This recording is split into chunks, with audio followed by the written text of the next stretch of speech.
Welcome to Review Nation, and today we are going to Cradle of Filth. We are reviewing Dusk and Her Embrace, and it's indeed their sophomore album. Now, this album was released in 1996. After a battle of record labels, Cradle of Filth moved on to a different label, and this was known as Music for Nations. This was their first recording for Music for Nations.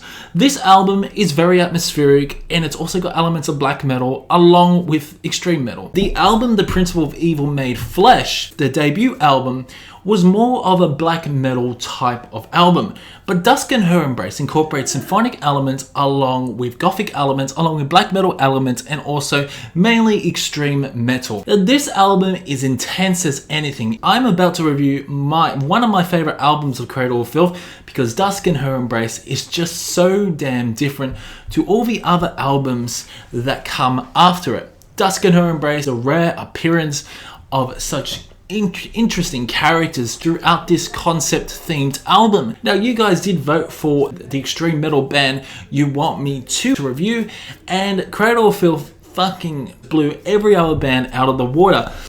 Hey, oi, stop. That was my cat, sorry. Some of you guys really want me to review some Cradle of Filth. Cradle of Filth are indeed one of my favorite bands. They're in my top 10, and I absolutely love this band. So, Dusk and Her Embrace, like I said, is a very gothic album. This is a symphonic record. There are awesome strings throughout this album, and there is certainly a strong element of horror. It's got that really eerie tone. The production is a lot better than the EP before that. In terms of production, the production is pretty neat, and I really do enjoy it. So the band itself had 7 members. Most of these guys are gone now, but Danny Filth, of course, is the lead vocalist. He is Cradle of Filth. He is the mastermind of Cradle of Filth. He does the lyrics as well. He also does melody as well. Stuart Antises on guitars. Robin Graves is on bass. Damon Gregory's on keyboards that create those symphonic elements. Nicholas Barker on drums. And Sarah Jezebel Diva on backing vocals. So the album kicks off with Human Inspired to a Nightmare, a very symphonic introduction to the album that causes the listener to think what they are really getting themselves into. Certainly their debut album was more black metal, but again it's got this gothic vibe at the start of Dusk and Her Embrace. And Human Inspired Nightmares is just an interesting way to draw in the listener of what is actually going to happen. I love the string instruments throughout. So then this song bleeds on to the next song, which is a pretty heavy and hard-hitting song.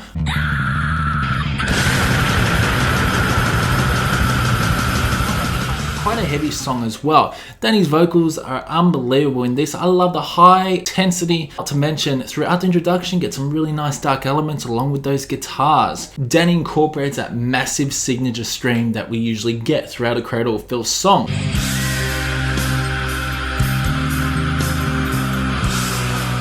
This song is slow and steady. It's a steady build-up. When Danny screams, the song starts to pick up. You get some fast, energetic drumming throughout this song, not to mention some nice drum fills transitioning into those blast beats. Now, with this album, with a lot of black metal albums as well, the bass isn't as prominent. This album, the bass, man, the bass is so damn prominent. You can really hear Robin's bass throughout the whole entire album. And throughout Heaven Torn Asunder, you get some really nice bass grooves, and there's a really nice bass moment throughout the song.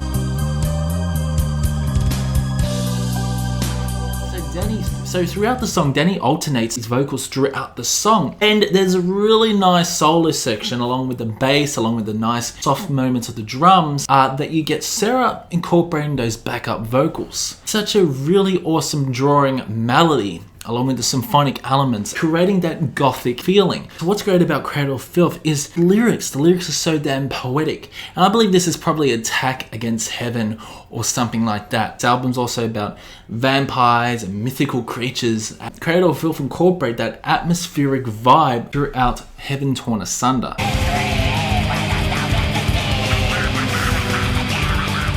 So then it leads on to one of my favorite songs, Funeral in Carpathia. An unbelievable, hard-hitting song. Throughout the introduction, you get Danny's signature scream. You know when it's a Cradle of Filth song when you get that scream by Danny. Danny incorporates some really slow, monotone vocals throughout the song. When he incorporates those screams, the drumming throughout Funeral and Carpathia becomes more intense. There is so many time signatures throughout this song and so many different moments because lyrically, this song is absolutely crazy. There's an awesome synth melody. This is when Damien Gregory incorporates that synth melody that gets stuck in your head. But there's also some really nice chord progression along with Danny's vocals throughout the song. So Sarah comes in with some really nice clean vocals. It's a nice guitar lick throughout the song. It turns into a guitar solo. And I love how it's a really quick guitar solo. Throughout the song, there is a nice calm piano section, and along with those symphonic elements, you can really hear Robin's bass throughout this song. So throughout that calm part, Danny really picks up with those screaming vocals again, and the song starts to pick up again with the fast, energetic drumming, the nice drum fills, nice little tight little accents. But Sarah harmonizes so well with Danny. She also harmonizes with that awesome melody.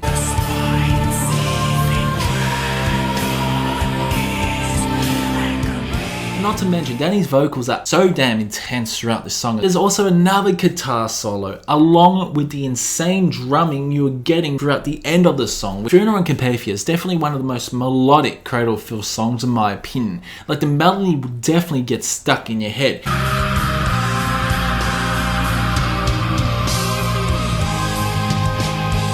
So the next song is a Gothic Romance, a much more slower song, but it's still quite intense. There's a nice symphonic epic intro that builds up towards Danny's creepy sort of vocals throughout the first verse. His vocals are very monotone throughout the verse. It creates that atmospheric feeling along with Damien's keyboards. So throughout the song, Danny also incorporates the screams along with that guitar melody, and that guitar melody is fantastic, it really is.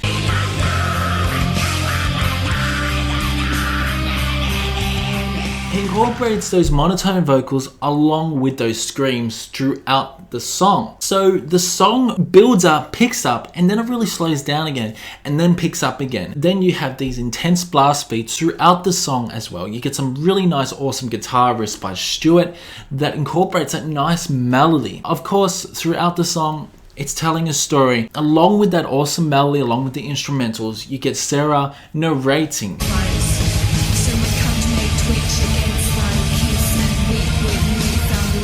And after Sarah narrates, you get some crazy blast beats, some crazy guitars. Gothic Romance is definitely one of the slower songs off the album.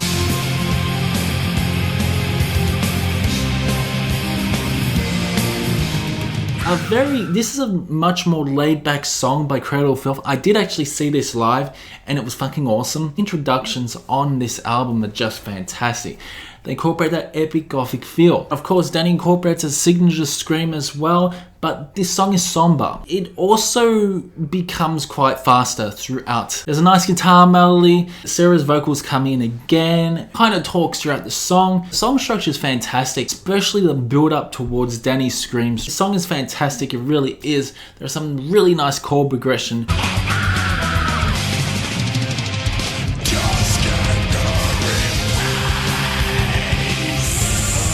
Dusk and Her Embrace. I love that song, not to mention that melody, the build-up of the song. It's got the intense intro and the awesome guitar melody, the backup vocals as well, along with Danny's screams throughout the song. It's absolutely hectic. It's hectic at the first part of the song, then it becomes really somber and slow, and then it builds up again, and this is when we get that insert chorus of Dusk and Her Embrace, along with that awesome melody I'm gonna say that Damien incorporates throughout this song. This melody will get stuck in your head, and it's so damn good. So Sarah is really involved within this song as well.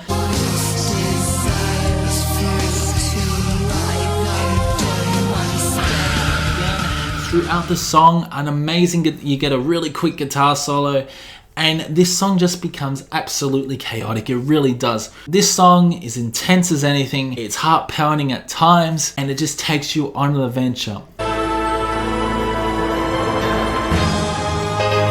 After it's onto Graveyard by Moonlight, a much more somber instrumental. You get some really prominent piano, but it's a build up towards the next song.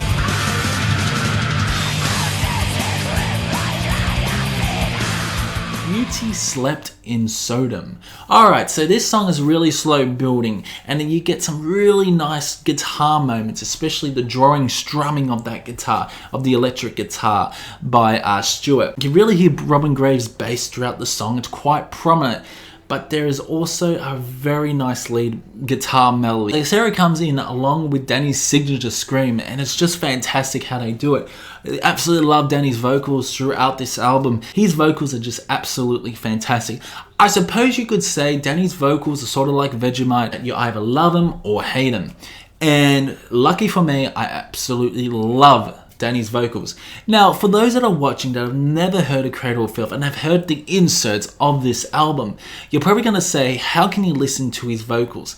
These vocals are an acquired taste. The more you are exposed to his vocals, the more you will start to really enjoy. Just expose yourself to some Cradle of Filth. Expose yourself to Dusk and Her Embrace. Expose yourself to Cruelty and the Beast. Expose yourself to Venus of Versa. See what I'm talking about, because his vocals do change throughout time, and especially in Thornography when you get the cleaner vocals by Danny. So throughout Beautiful Slept in Sodom, you get a really nice solo as well by Stewart.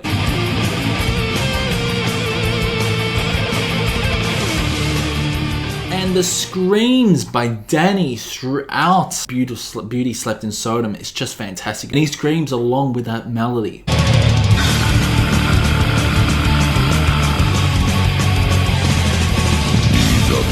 So to end off the album is Haunted Shores, which is about a 7-minute long song. It's a very intense song, very intense. Again, symphonic elements along with violins and really good tremolo picking throughout the song, which you can really tell. The guitar is quite prominent. It's a really nice fast-paced drumming by Nicholas as well.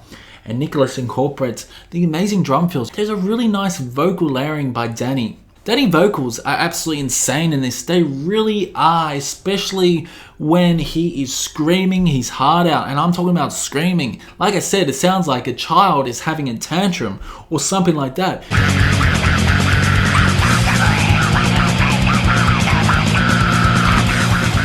But damn, I absolutely love it. Throughout the song, there's a nice change in signature. Like, there's so many changes throughout the song.